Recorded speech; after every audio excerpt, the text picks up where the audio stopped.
On the day of the eldest princess's wedding, she who had humiliated my husband, my noble and elegant chancellor husband, took his own life in the study. Gritting my teeth against grief, I sorted through his belongings only to discover countless portraits of the eldest princess, hidden in a secret compartment.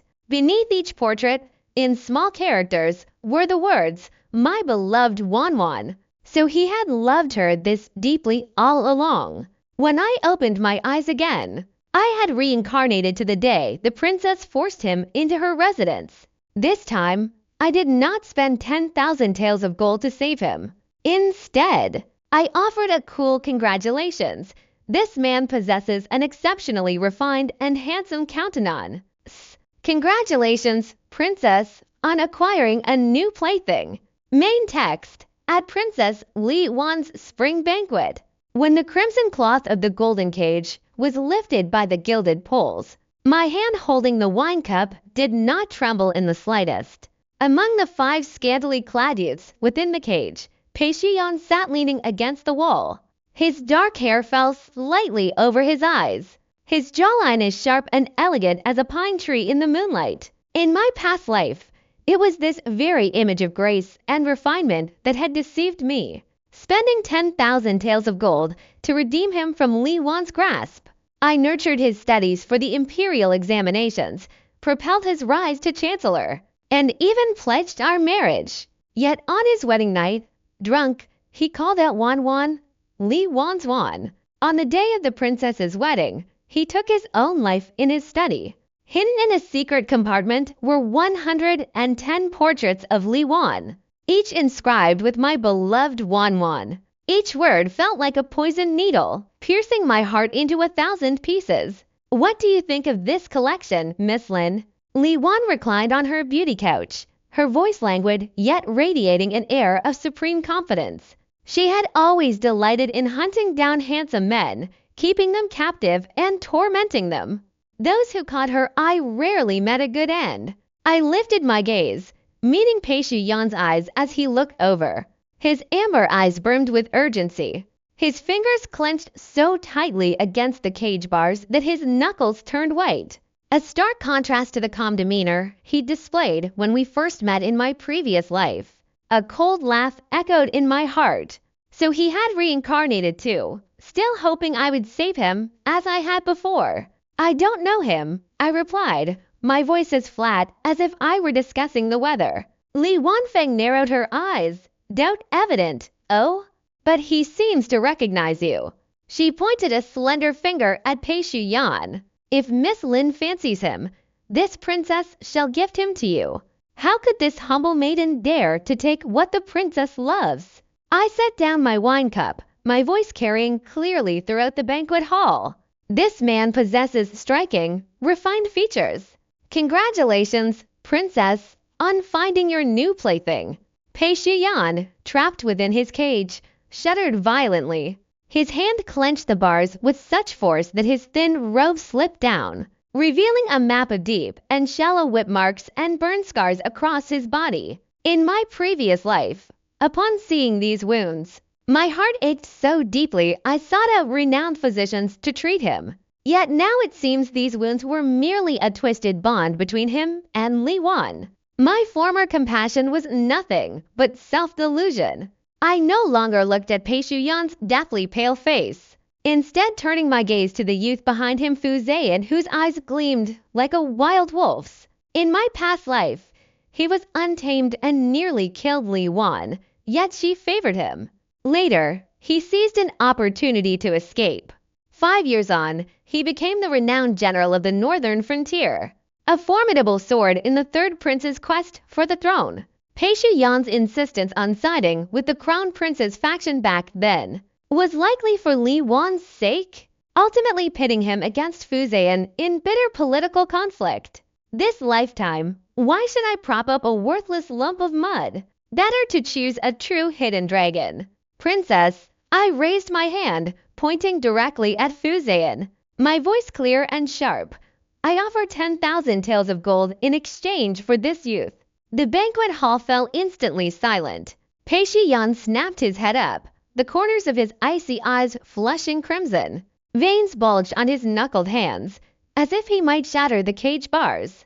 Fu Zan, meanwhile, stared wide-eyed, his roguishly handsome face frozen in astonishment, clearly unprepared for being chosen. Li Wan paused, then chuckled softly. Miss Lin has excellent taste. That boy is far too wild. He's nothing but trouble for me to keep. She had always loved wealth, and 10,000 taels of gold was more than enough to sway her. Since you want him, take him. As the banquet dispersed, my servants Zhao Kai and Jin Bao hoisted the bound Fu Zan into the carriage, drugged with a muting potion and bone-softening powder. He leaned weakly against the wall, his gaze still fierce like a tamed wolf cub that hadn't lost its wildness. I took a peach blossom pastry from the food box and held it to his lips. Though starved, he only stared at me fixedly, refusing to open his mouth. Just as I withdrew my hand, he suddenly lunged, biting down hard on my finger. I instinctively jerked my hand back, the pastry falling to the floor. Just as I suspected a wolf cub, I muttered under my breath, ignoring him as I closed my eyes to rest. Upon returning to the Lin residence, I had Fu Zan's bonds loosened and confined him to the neighboring courtyard. By evening, Jin Bao brought back his background, an orphan whose father died in battle, whose mother remarried, and who grew up relying on neighbors' charity. Li Wan had been captivated by his spirited demeanor while hunting, threatening the lives of the entire village's elderly and weak. She had forced him to follow her back to the princess's residence. With a weakness to exploit, things became much easier. I brought Zhao Kai and Jin Bao to see him, bound to a gold-threaded rosewood bed by guards. His clothes disheveled and a few strands of hair standing on end, he looked oddly endearing. His eyes flashed with intensified hostility at my entrance. "Speak," he rasped, his voice gritty as if filled with sand. "What purpose do you have in buying me?" I sat down on the stool before him and leisurely poured a cup of tea. "Rest assured, I have no interest in your body." I paused, then continued slowly, the village bully of Linshui village never oppressing his neighbors, repeatedly repelling bandits. I'm talking about you, right? Fu Zan's gaze softened slightly. I'm a merchant, never do business at a loss. I continued, stay at the Lin residence as my guard, protect the Lin family's holdings, and I'll grant you freedom and human rights. If you have ambitions, I'll hire tutors to teach you literature and martial arts. I'll also properly settle your fellow villagers, ensuring they remain safe from Li Wan's threats. Of course, if you refuse, I'll consider it a friendship worth 10,000 taels of gold. I shifted my tone, adding a warning. But if you leave this Lin residence, within 3 days, Li Wan will capture you. You know better than I what fate awaits you then. Fu Zan stared straight at me, his long lashes framing a face still marked by defeat, yet undeniably handsome. He remained silent for a long time, oblivious to the red marks on his wrists from the binding. Think it over carefully. Give me your answer tomorrow. I rose and stepped outside, leaving him a night to decide. In my previous life, I had placed my trust in the wrong person. All my efforts had only earned me betrayal and humiliation. This time around, I would take a different path. I would lift Fu Zan, this hidden dragon, and make those who had betrayed me pay the price they deserved. The day after Fu Zan agreed to stay, I dispatched Jin Bao with silver and men to Linshui village. I specifically instructed him to provide every household with ample grain and winter clothing, build several schoolhouses, hire teachers to educate the children, and most crucially, station guards at the village entrance to keep Li Wan's people at bay. When Jin Bao returned with his report, he brought a handwritten letter from the village elder. Every word overflowed with gratitude, expressing the villagers' deep appreciation for my kindness. Jin Bao also carried a basket of freshly sun-dried red dates and walnuts, which the elder called a small token of their heartfelt thanks. I instructed Zhao Kai to deliver the items to Fu Zan's courtyard. Not long after, I saw him carrying that basket of dates and walnuts to my study. Have the villagers all been settled? He asked, standing before the desk. His voice was softer than before. The guard in his eyes noticeably lessened. Yes, the school will open next month. If you wish to return and see them, I'll have Jinbao accompany you when I have time. I didn't look up, flipping through the ledger in my hands. He paused silently for a moment before setting the basket on the corner of the desk. Thank you. This was the first time he'd ever sincerely thanked me. I looked up at him. His ears were slightly flushed, and his gaze was a bit evasive, not as prickly as before. Within days, the tutors I'd hired for Fu Zan began arriving at the estate. Among them were erudite scholars versed in the classics, retired generals teaching horsemanship and archery, and seasoned shopkeepers instructing in commerce and arithmetic. This lineup mirrored exactly the one I'd assembled for Pei Shuyan in my previous life. In that past existence, I'd poured every ounce of effort into supporting Pei Shuyan, yet he proved ungrateful. This time around, I would invest that same dedication into someone worthy. Fu Zan did not disappoint. Before dawn each day, he would head to the martial arts field to practice swordplay. In the faint morning light, the youth stood as straight as a pine tree, oblivious to the sweat soaking through his robes.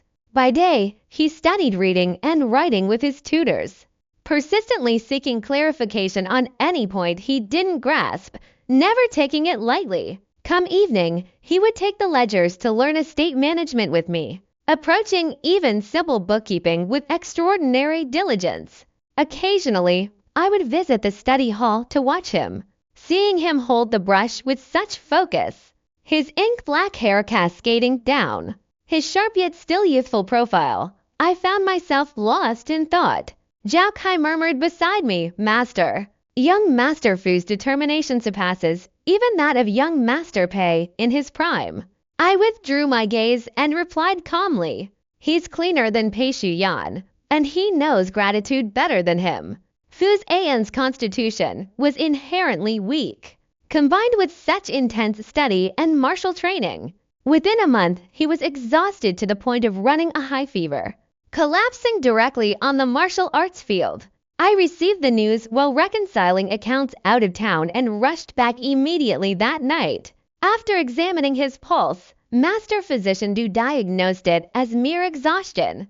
He prescribed fever-reducing herbs and instructed him to rest thoroughly. As I sat by his bedside, wiping the cold sweat from his forehead, I murmured, You absolutely must not come to harm. When the third prince vies for the throne and our Lin family expands its business, we'll still need you as our sharpest blade. No sooner had the words left my lips than Fu Zan's brow twitched slightly. I thought he had awakened and leaned in to look, but he merely rolled over and continued his deep slumber. I exhaled in relief and kept vigil by his side through the night, only resting my eyes briefly by the bedside as dawn approached. When I awoke, Fu Zan was already watching me with clear eyes, devoid of his usual ferocity. You're awake. I sat up, rubbing my aching shoulders. How do you feel? Much better. His voice was still hoarse. You stayed with me all night? Yes, the medicine Zhao Kai brewed should be ready soon. Drink it and rest a little longer. I turned to leave, but he grabbed my wrist. His palm was warm, his grip not heavy, yet it held an unyielding stubbornness that refused refusal. Why are you so good to me? He looked at me, his eyes full of confusion. You bought me to be your bodyguard, yet you've gone to such lengths to teach me reading and martial arts, even settling my fellow villagers here. What exactly are you after? I freed my hand and sat down beside his bed. I've told you I'm a merchant. I never make deals that lose me money. You're kind-hearted, brave, and resourceful. Investing in you now will bring me far greater returns in the future. I paused, noticing the disappointment in his eyes, and added, of course, if you truly wish to repay me, study diligently. Become a man who stands tall and proud. And don't disappoint me. He remained silent for a long time before slowly nodding. I will. After Fu Zan recovered, he threw himself into his studies with renewed intensity. Worried he might overwork himself, I occasionally took him out to my theater to watch plays, or simply to stroll the streets. That day, we went to see Loyalty to the Nation. As soon as we ascended the stairs, we bumped into Li Wan and Pei Shuyan. Li Wan reclined on a beauty couch, surrounded by several handsome youths, while Pei Shuyan sat nearby playing the guzheng. Clad in white robes, the scar on his chest faintly visible. Spotting us, Li Wan arched an eyebrow and smiled. Miss Lin is in quite the mood, bringing along a little bodyguard to the opera. The princess jests. I merely feared he'd grow too bored confined to the mansion, so I brought him out for some fresh air. I pulled Fu Zian to sit beside me, deliberately avoiding Pei Shuyan's gaze. Pei Shuyan's fingers paused on the strings before resuming the melody. It was Autumn Night Thoughts, my favorite piece from my past life, when I had taught him myself. A wave of nausea washed over me. I lifted my teacup, sipped cautiously, and forced down the churning emotions. Li Wan motioned for Pei Shuyan to pour me wine. As he approached the table and lifted the wine jug, his hand trembled slightly, causing the lid to tumble onto my lap. I calmly took out a handkerchief to wipe it off, saying nothing. Yet Li Wan's expression darkened. She harshly ordered him to kneel, then grabbed the jug and forced it into his mouth. Fu Zian clenched his fist beneath the table, knuckles turning white. I reached out, pressed my hand over his, and shook my head gently. He glanced at me and slowly unclenched his fist, though his eyes burned with suppressed fury. After leaving the theater, Fu Zian remained silent the entire way. As we neared the mansion gates, he suddenly spoke. Pei Shuyan isn't doing well at the princess's residence. Why did you save him back then? My steps faltered, and I turned to face him. I was blind back then. I mistook him for someone else. A few days later, Zhao Kai came to report that the proprietor of Suiyu Pavilion had come to visit. Suiyu Pavilion belonged to the Empress's maternal family. I had little dealings with them, so puzzled, I changed clothes and went to the main hall to meet him. The moment I stepped into the hall, I froze. The so-called proprietor was none other than Pei Shuyan. He wore a dark blue brocade robe, looking somewhat more presentable than during his time at the princess's residence. Yet the weariness in his eyes was impossible to hide. Wanwan, he began, his voice tender, tinged with a barely perceptible note of flattery. Murdat Pei, you've overstepped. I am Linwan. I interrupted him coldly.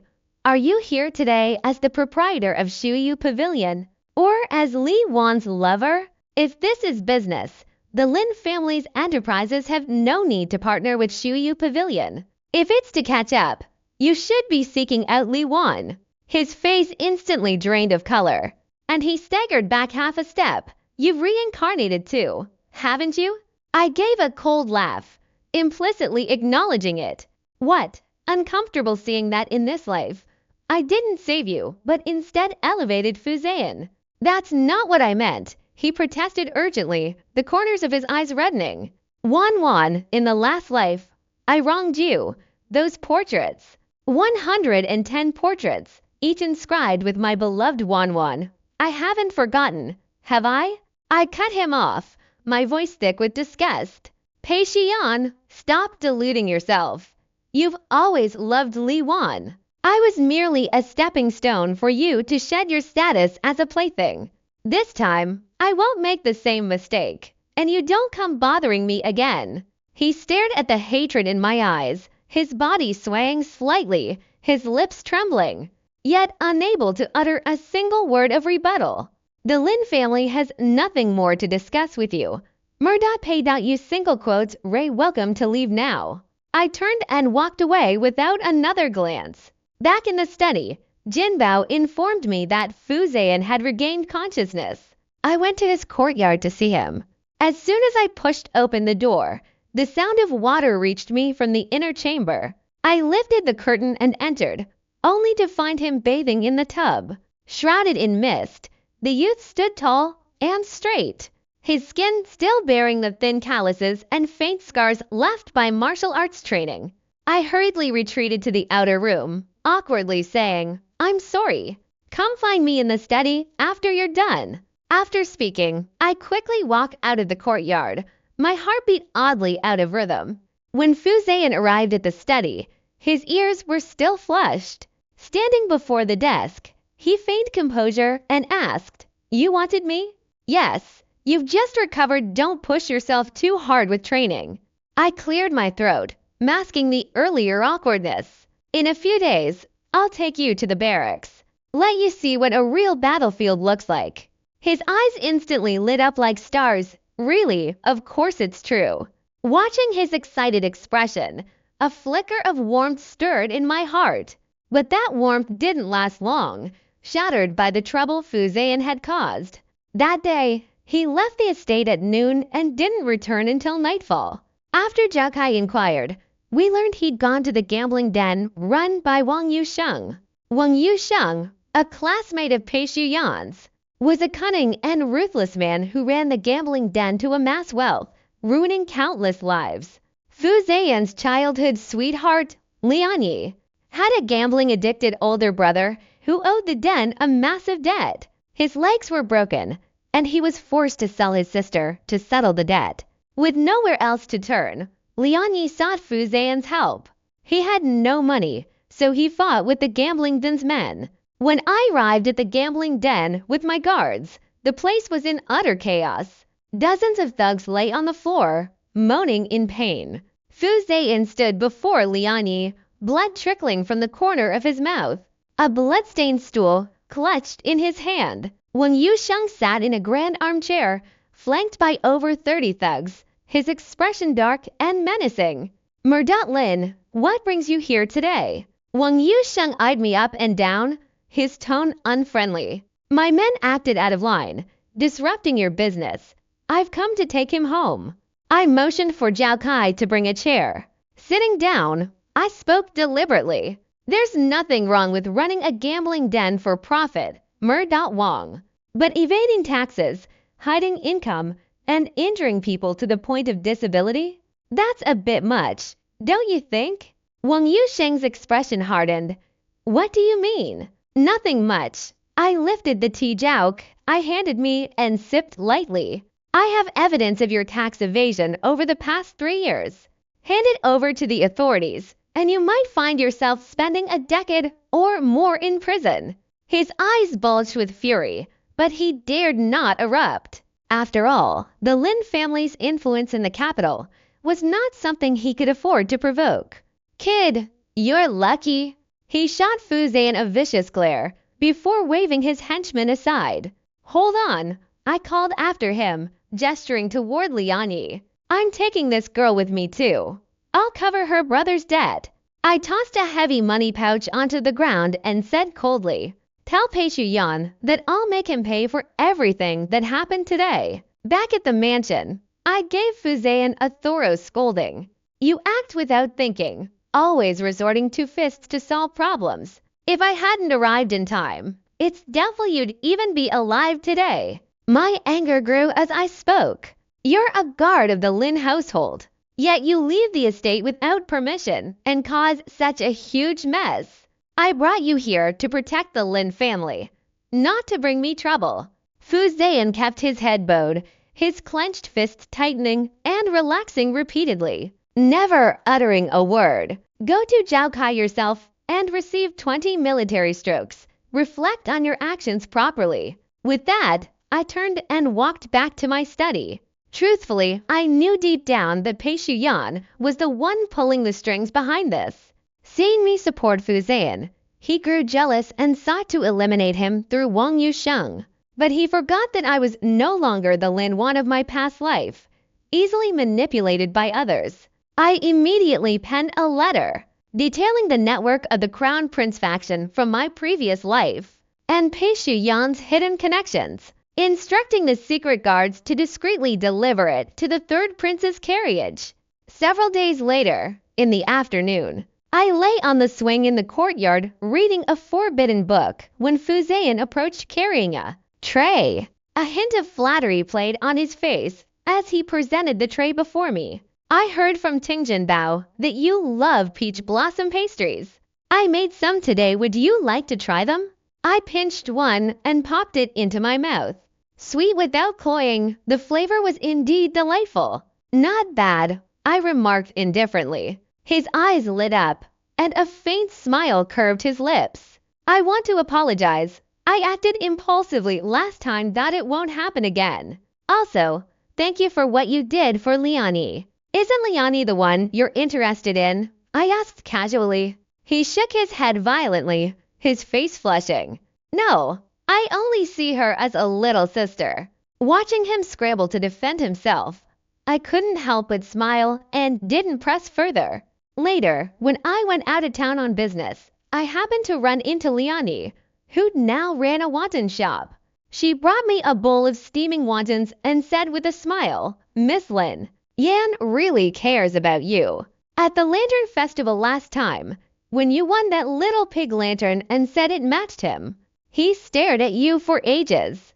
That night, he even placed the lantern on his bedside, afraid it might get damaged. My heart skipped a beat as I recalled that night at the festival.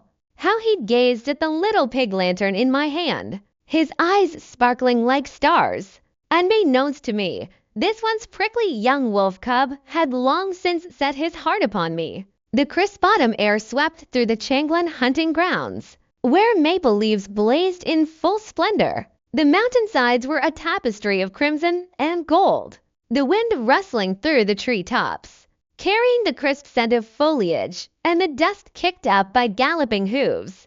Flags fluttered proudly over the royal hunting grounds, with envoys from various nations and court dignitaries lining both sides. Crown Prince Rongyu, clad in a gold-embroidered hunting robe, sat astride his tall steed. His eyes and brows radiated an unmistakable confidence, his gaze occasionally sweeping toward the two figures riding side by side not far away, his eyes concealing a barely perceptible shadow of menace. Su Mao wore a form-fitting riding and archery outfit, her jet black hair pulled high and adorned only with a simple jade hairpin, the very jade bracelet her mother had left behind, which Qin Yan had gifted to her. She had dismantled it into a hairpin, now slanted in her hair, neither ostentatious nor ostentatious, yet holding their unspoken understanding. A lightweight pear blossom bow rested in her grasp. Her posture was upright, her eyes clear and bright, a far cry from the timid, easily manipulated Su family heiress of her past life. Beside her, Qin Yan's dark hunting attire accentuated his imposing stature. His ink-black eyes scanned the hunting grounds with a seemingly casual gaze, yet not a single movement escaped his notice. Occasionally, when he turned to look at Su Mao, the cold hardness in his eyes softened slightly. His Majesty summons all ministers for the hunt. Minister Qin, Miss Su, will you be joining us? The attendant beside the Crown Prince approached, his tone respectful, yet his eyes betraying a hint of testing. Su Mao lifted her gaze, meeting the Crown Prince's eyes. His look held calculation, resentment, and a trace of anger born of repeated rejection. She gave a faint nod, her tone distant. His Royal Highness may proceed. Lord Qin and I shall follow shortly. Once the attendant departed, Qin Yan pulled on his reins and turned his head to whisper to Su Mao, "Be cautious. The Crown Prince seems off today. There may be an ambush." Su Mao's fingertips traced the jade hairpin in her hair, a cold gleam flashing in her eyes as she murmured, "I know. On this very day in my past life, assassins struck here. Though the Crown Prince escaped unscathed, the blame fell upon the Qin family, severing its left arm and right leg. This time, however, it's our turn to make the move." The two exchanged a glance, needing no words to understand each other's thoughts. Qin Yan raised his hand, gently brushing away a speck of grass from Su Mao's shoulder with a natural, tender motion. "With me here, you won't suffer another scratch." As the words fell, a sudden rush of hooves echoed from the distance, accompanied by shrill cries, "Assassins! Protect His Majesty!" Chaos erupted instantly across the hunting grounds. Several agile figures clad in black, their faces concealed, charged toward the imperial throne. their blades drawn and aimed squarely at the emperor. Guards rushed to intercept them, the sharp clang of clashing steel filling the air as the scent of blood quickly permeated the air. Su Mao's piercing gaze swept over the assassins. She recognized the leader's sword, its blade gleaming an eerie, dark blue hue, its edge shrouded in faint mist. It was the bone-eating poison that had killed her father and crippled her brother in her previous life, a blood-activated toxin with no known cure. Beware that sword. It's poisoned, Su Mao shouted sharply, simultaneously drawing her bow and nocking an arrow. With a flick of her finger, the arrow shot forth like a meteor, striking the leader's wrist with pinpoint accuracy. The assassin recoiled in pain, dropping his sword, yet still charged forward fearlessly, drawing a dagger from his waist. Qin Yan flashed forward, shielding Su Mao. His long sword drew from its scabbard, its icy glint sharp and cold. With a few swift, decisive strokes, he forced back the two assassins, his eyes burning with murderous intent. The emperor sat upon his throne, his expression steady yet tinged with a hint of gravity. Crown Prince Wrong, you feigned protection before the emperor. A flicker of smugness in his eyes as he discreetly signaled to Su Mingyan in the crowd. Su Mingyan, clad in pink hunting attire, her face pale, appearing panicked yet concealing calculation in her eyes, long seduced by the crown prince. She believed that by helping him eliminate the emperor, she would be made a consort upon his ascension. Now, as the assassins closed in, she lunged forward, seemingly to shield the emperor. But in truth, she dived toward the fallen poisoned sword. No, Su Mao cried out, but it was too late. Su Mingyan snatched the poisoned blade, its venom instantly staining her fingertips. A tingling numbness spread from her fingers throughout her body. Her face turned purple, and she stumbled backward, collapsing to the ground. Convulsions shook her body as she screamed in agony. "Help! Help me, your highness!" Crown Prince Rongyu's expression darkened. He never imagined Su Mingyan would be so foolish as to actually touch the poisoned sword. Momentarily flustered, he instinctively tried to step back, fearing contamination. Qin Yan seized this fleeting opening. While fending off the assassin, he bellowed at the guards beside him. "Seize the assassin. Keep him alive. Also, summon the imperial physician to treat Miss Su." Su Mao's gaze locked onto the lead assassin.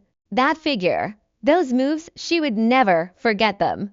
It was the very assassin who had pushed her into the flames and slain her elder brother. In her previous life, overwhelming hatred surged within her. She drew her bow once more. This time, the arrow aimed straight for the assassin's heart, without the slightest hesitation. With a sharp thud, the arrow pierced the assassin's chest. Blood gushed forth as the assassin turned back in disbelief, staring at Su Mao with utter shock in his eyes before collapsing heavily to the ground, lifeless. The remaining assassins, seeing their leader dead and surrounded by guards, knew their fate was sealed, either death by the sword or surrender. As the chaos subsided, the imperial physician hurried to examine Su Mingyan. He shook his head repeatedly and whispered to the emperor, "Your Majesty, Miss Su has been poisoned with a bone-corroding toxin. The venom has already invaded her vital organs. I cannot save her. I can only administer medicine to temporarily delay the onset of the poison." Su Mingyan lay convulsing on the ground, her face purple and twisted with venomous hatred. Staring fixedly at Su Mao, her voice raspy, she gasped, "It was you poisoned me, Su Mao. Even as a ghost, I will never let you go." Su Mao watched her coldly, her eyes devoid of pity. "You chose this path yourself. It has nothing to do with me. You sought to cling to the crown prince, frame my Su family, and poison me. Today's outcome is entirely your own doing." Qin Yan stepped beside Su Mao, gently taking her hand. Feeling the icy chill of her fingertips, he murmured soothingly, "It's over now." He lifted his gaze to the emperor seated upon the throne, then swept a glance at the crown prince, whose face was twisted with panic. A sharp gleam flashed in his eyes, another piece of evidence of the crown prince's treason had been secured. The emperor stared at Su Mingyan, lying barely alive on the floor, then at the captured assassin. His expression darkened to the point of being ominous as he commanded in a deep voice, "Take the assassin back to the imperial prison for rigorous interrogation. Uncover the mastermind behind this and punish them severely without mercy." Crown Prince Rongyu forced himself to remain composed, bowing as he replied, "Your servant obeys the command." Yet his hands, hanging limply at his sides, were already clenched white. His eyes filled with venom and resentment. He never imagined that the meticulously planned assassination would be thwarted by Su Mao and Qinyan, costing him the pawn of Su Mingyan. Su Mao leaned against Qinyan, gazing at the crimson leaves blanketing the mountainside. Her fingertips traced the jade hairpin nestled in her hair, her mind clear and calm. They had won this autumn hunt, but it was merely the beginning. The crown prince's schemes remained unraveled, the Su family's wrongs unavenged. She and Qinyan still had a long road ahead, yet she knew that with Qinyan by her side, she would never again be isolated and helpless, at the mercy of others, as she had been in her past life. Those words spoken at the hunting grounds now lay like a chasm between Fu Zian and me. After returning to the mansion, he grew increasingly distant. When we met, he addressed me only with the formal "my lady," exchanging barely a word. He showed more warmth to Jinbao's mongrel than to me, though I seethed inside. I couldn't bring myself to coax him. I assumed he was still sulking, but secretly resolved to let him walk his own path. Within days, Li Wan's invitation arrived, inviting both Fu Zian and me to a gathering at the princess's residence. My fingers grew cold as I held the gilded invitation. I knew Li Wan's nature all too well. When she set her sights on something, she never let go easily. The way she'd watched Fu Zian at the hunt, like a venomous snake fixated on its prey, made me realize that keeping him by my side would only invite her schemes. With political currents churning in the court, and the northern frontier was in dire straits, it was the perfect time for a man to prove himself. Sending him to join the army would not only keep him out of Li Wan's reach, but also allow him to truly grow into his potential. I arranged for someone to meet General Li at an inn. General Li was loyal to the third prince, an upright man who valued and nurtured talent. With his guidance, Fu Zian would surely avoid many pitfalls in the military. After finalizing the arrangements, I summoned Fu Zian to my study. When he pushed open the door, his eyes were veiled in frost, and the chill radiating from him seemed to lower the room's temperature. "Depart at month's end to enlist in the northern frontier." I set down the ledger and cut straight to the point, avoiding his gaze. He snorted derisively, his tone dripping with sarcasm. "Enlist, so I can be your pawn, as you put it, to help you deal with Pei Shuyan?" I snapped my head up, anger surging through me. Slamming my fist on the table, I shouted, "Fu Zian, don't be ungrateful. If I truly wanted to deal with Pei Shuyan, I have plenty of ways. Why would I send you to risk your life in the northern frontier? I only fear you'll fall back into Li Wan's hands. That all your skills will end up making you nothing more than a plaything. If you refuse, leave now. The Lin household can't afford to keep a big spender like you. I'll have someone prepare your travel expenses. Go wherever you wish. From this day forward, we're even." My words were sharp, yet my eyes stung with unshed tears. He stood frozen in place, the study silent enough to hear the cicadas outside. After a long moment, his voice raspy, he murmured, "I'll go. Consider it repayment for your kindness in rescuing me from the princess's residence." With that, he turned and walked away, his back straight yet tinged with a touch of melancholy. Watching the door close behind him, I rubbed my temples in irritation, yet a strange pang of unease stirred within me. The day he departed, the sky was just breaking. Jinbao came to ask if I wanted to see him off. Without lifting my head from the ledger I was flipping through, I said, "No. Let him go." Yet by noon, sitting by the window and gazing at the stone path outside the courtyard, I couldn't shake the feeling that something was missing. When Jinbao returned, he stammered that Fu Zan had lingered at the city gate for a long time, glancing repeatedly toward the Lin residence. Only when generally urged him did he finally mount his horse. Listening, my heart felt a sharp tug. Yet I stubbornly insisted he was merely reluctant to leave the Lin household's sumptuous life. 3 years passed in the blink of an eye. Chang'an's skies changed time and again, while my business flourished. Silk from the south, furs from the north all bore the Lin family's mark. Our wealth became the third prince's most steadfast support. Under the guise of trade, I sent countless supplies and weapons to Fu Zan in the northern frontier, dispatching skilled physicians and strategists to aid him. With my backing and his innate valor, his path in the north proved far smoother than in my previous life. Over 3 years, he achieved remarkable feats, rising from an ordinary soldier to vanguard commander. Finally, for quelling the northern frontier's turmoil, the third prince exceptionally promoted him to general of the northern frontier, his fame reverberating across the land. As for Pei Shiyan, without my backing, even with the memories of 2 lifetimes, he could achieve little. Clinging to the crown prince while guarding Li Wan, he navigated the court with great difficulty. As the crown prince's faction was gradually weakened by the third prince, he became a frightened bird. His former grace and elegance had long been worn away by time, leaving only a shell of endurance and misery. That autumn, thinking Chang'an's taverns lacked the distinctive snacks of the south, I journeyed south with Lianyi. My purpose was twofold: to introduce new delicacies and to clear my mind. Little did I expect that on a mountain path in Jiangnan, we would encounter bandits.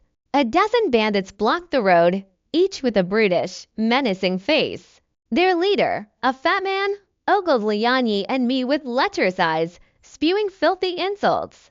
Lianyi instinctively stepped in front of me, while the Lin family guards immediately surrounded us, facing off against the bandits.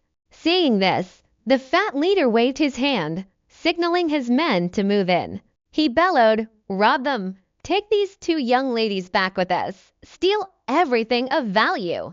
Just then, a sharp whizzing sound cut through the air. With a whoosh, an arrow struck the fat man squarely between the eyes.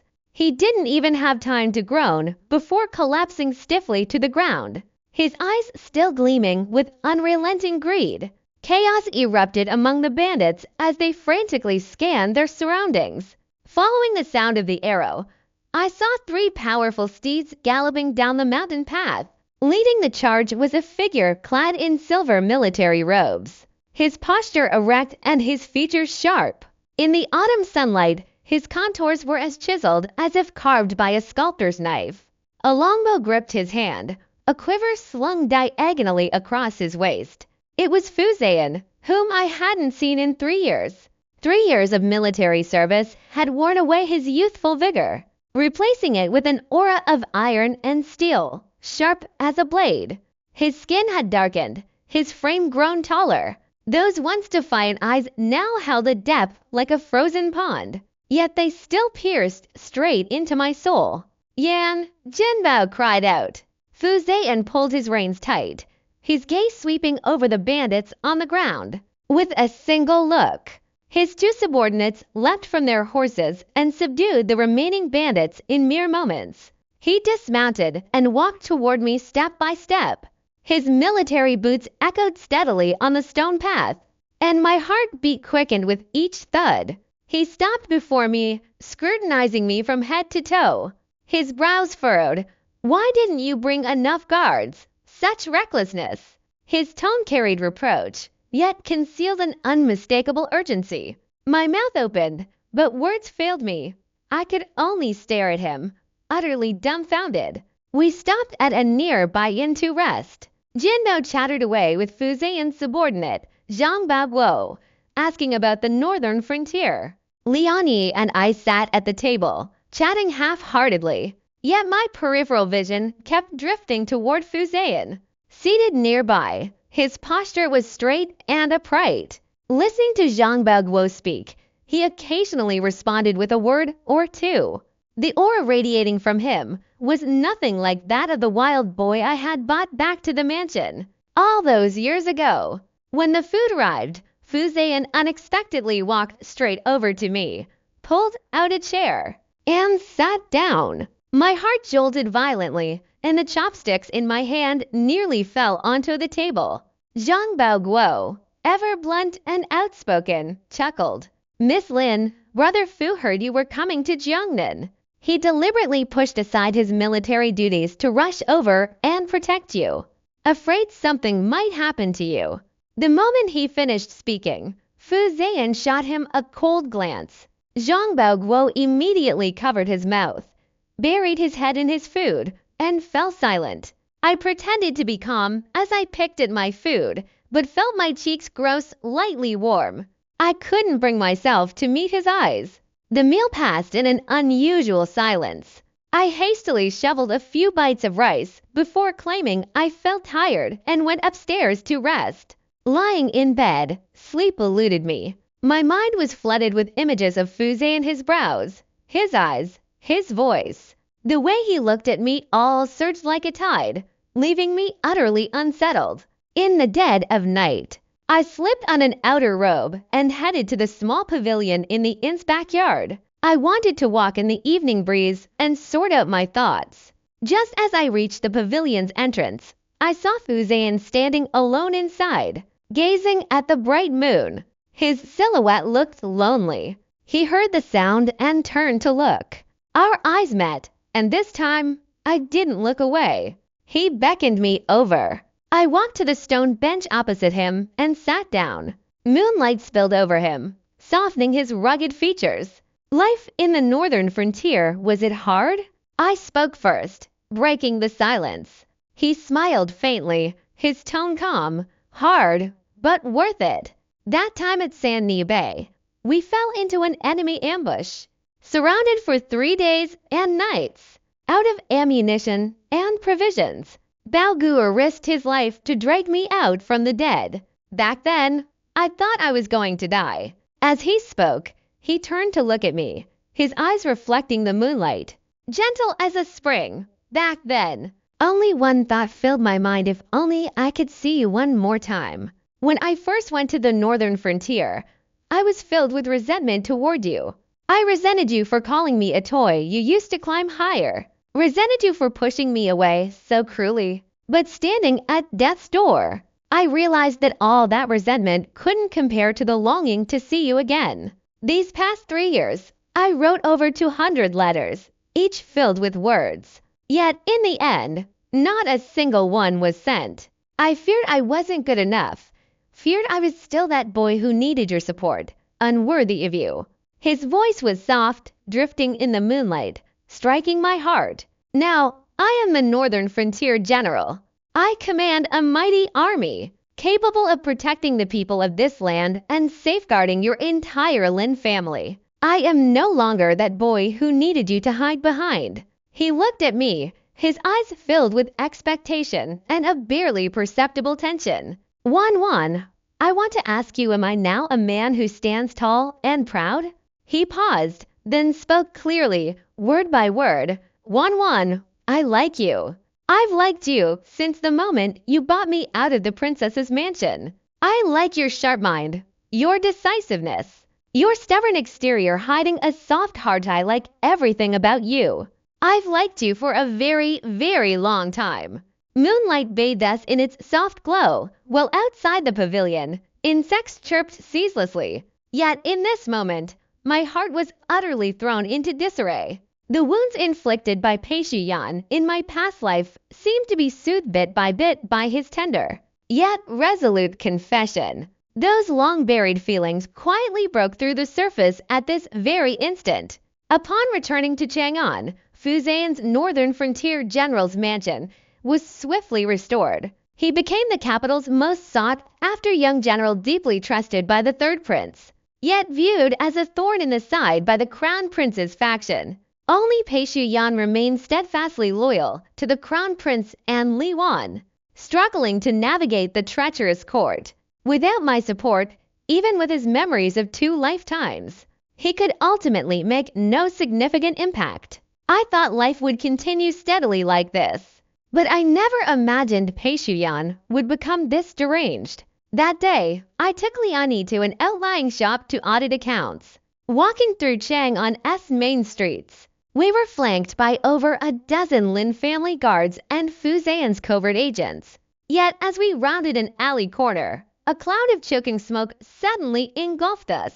The guards collapsed instantly. Though the covert agents fought desperately, they were outnumbered. Liani shielded me, her arm slashed deeply, blood soaking through her sleeve. As for me, someone covered my nose and mouth, and I passed out. When I awoke again, I found myself bound to a soft four-poster bed, eyes veiled by silk cloth. The familiar scent of sandalwood lingered in the air, my favorite fragrance from my past life. Someone gently lifted the silk covering my eyes. After a moment of adjusting to the light, I lifted my gaze to see Pei Shuyan standing by the bedside. His eyes held an intensity I'd never witnessed before, a mix of obsession and fixation. I stared at him coldly, my voice icy as ice. What? Has young Master Pei, now cornered, resorted to kidnapping, seeking vengeance for your princess? Recently, envoys from the western regions arrived at court to discuss the marriage alliance between Li Wan and the western prince. Li Wan's infamy was already widespread, and the western regions harbored resentment. I merely added fuel to the fire, ensuring they witnessed her brutal mistreatment of the 17th prince in the imperial garden. The western regions immediately used this as grounds to annul the engagement. The old emperor lost all face. The people were filled with grievances. The old chancellor protested to the point of death. Li Wan was ultimately confined indefinitely to the princess's residence. This was the fate she deserved, and it was my revenge for her drugging me at the opera house all those years ago. Pei Zuyin heard this and gave a bitter smile. He reached out to stroke the edge of the bed, his voice gentle enough to make one sick. Wanwan, look here. Does this place seem familiar? I scanned the room, my heart jolting. The familiar pearwood screen, the familiar dressing table, the familiar calligraphy and paintings, even the orchid by the window, were identical to the bridal chamber I'd shared with him in my past life. I spent 3 years meticulously recreating this place. Wanwan. From now on, this is our home. My hair stood on end, my stomach churning violently. Pei Shuyan, you're insane. I have nothing to do with you anymore, let alone any kind of home. Snap out of it. Home, he repeated the word, his eyes suddenly darkening. Then do you want to build a home with Fu Zhan? I know you're waiting for him to rescue you. The fluorescent powder hidden in your clothes. The secret guards Fu Zhan range dive taking care of them all. No one will find this place. For the rest of your life, you'll stay by my side. He reached out to touch my cheek, but I jerked my head away. His fingers missed, and his face instantly drained of color. Yet he still restrained himself, straightening my collar. No matter how you curse me, I'll do anything to keep you by my side. Wanwan, do you know, this is our 3rd lifetime. The immortal who entered my dream told me, this is the last one. We should find our completion. He spoke to himself, lost in a dream he'd woven. The first life, the one where you saw me kill myself, Li Wan shattered every shred of my integrity. The kinder you were to me, the more shame I felt. I forced myself to love her, just to convince myself I was still that pure, untainted Pei Shuyan. The second time, I reborn before our engagement. I wanted to spare you, to break the promise. But seeing you betrothed to another, I lost my mind again. In the end, I still ended up as a plaything. This life, I reborn at the spring banquet. I thought you'd save me like last time, but you didn't. You chose Fuzi and how could you choose him? Seeing him like this, I found him both laughable and pitiful. The immortal made you see your true feelings? I think he made you see your own selfishness. You never loved me, You only loved that Wanwan who let you take whatever you wanted, who let you deceive her at will. You can't accept that I don't love you, that I gave everything I once gave you to someone else. Pei Shuyan, let me go.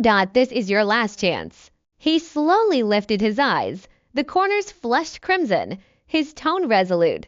Unless I die. Once I eliminate Fuzain, you'll stay by my side willingly, won't you?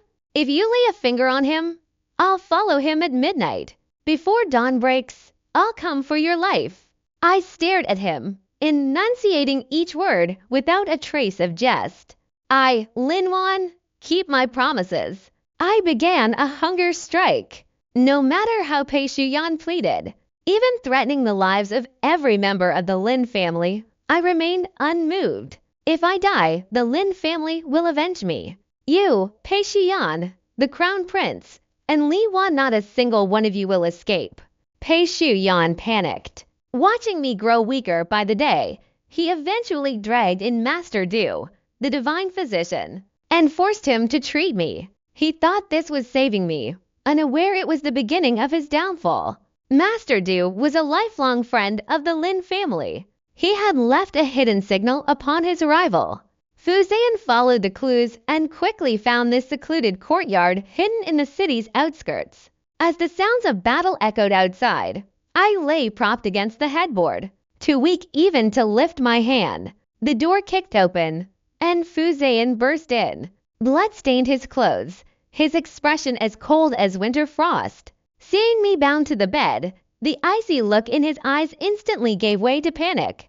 He hurried to the bedside, carefully untied the ropes binding me, and lifted me horizontally into his arms. His embrace was warm and solid, a comfort I hadn't felt in ages. Weakly, I tugged at his sleeve and whispered, "You, don't act rashly." He ruffled my hair, his voice low yet gentle.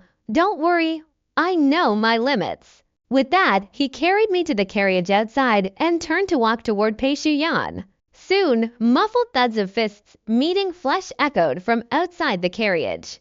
I knew it was Fuzain's long-simmering rage finally erupting. From my sleeve, I pulled out a peach blossom pastry. Fuzain had packed it for me before we left. It was still warm, like his affection. When the carriage returned to the Lin residence, Zhao Kai and Jin Bao were already waiting at the gate.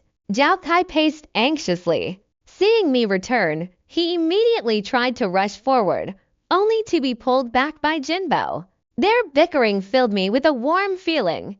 During my convalescence, the capital had undergone earth-shattering changes. The old emperor, having long abused elixirs, died suddenly. The third prince, leading Fuzain's troops, immediately surrounded the Eastern Palace. Before the Crown Prince's faction, he tore up the forged succession edict the Empress had fabricated. Leaderless, the faction collapsed instantly. Ultimately, the Crown Prince and Empress were imprisoned in the Imperial Mausoleum, and the third prince ascended the throne without incident. All of this unfolded exactly as I had anticipated. The new emperor's first decree upon his accession was to lift the confinement order on the princess's residence, allowing the male attendants within to depart freely. Those who had been caged and tormented by Li Wan all those years finally had their chance for retribution. By the time I recovered and went to the princess's residence, Li Wan had lost all her former airs of nobility. Her hair hung in tangled strands, her face and body covered in scars, the work of her own male attendants. Seeing me, she still screamed hysterically, "Wanwan, I am the eldest princess.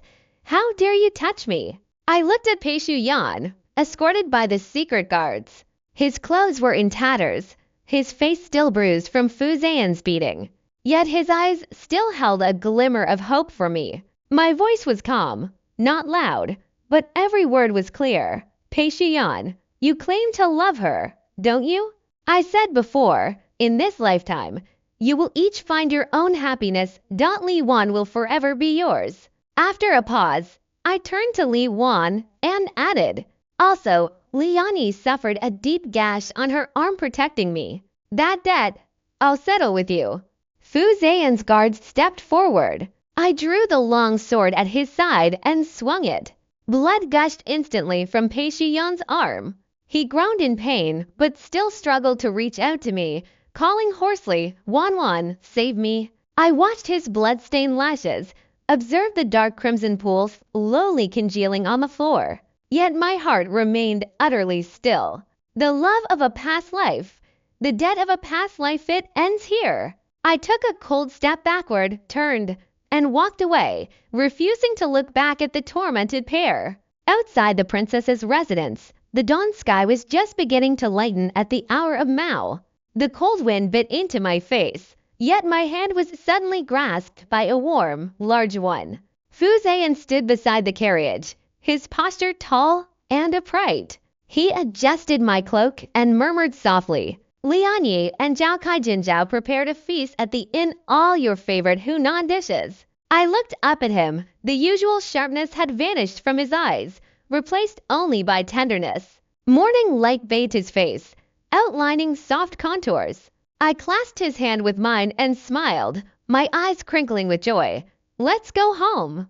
The carriage wheels rolled along Chang on S streets. As the horizon gradually turned the color of a fish's belly, a new day, a new real man by my side, the one I wished to spend my life with. The regrets and pain of my past life were finally soothed by the warmth and fulfillment of this one. From now on, year after year, every moment would be filled with joy. The story concludes. Thank you for subscribing to this channel.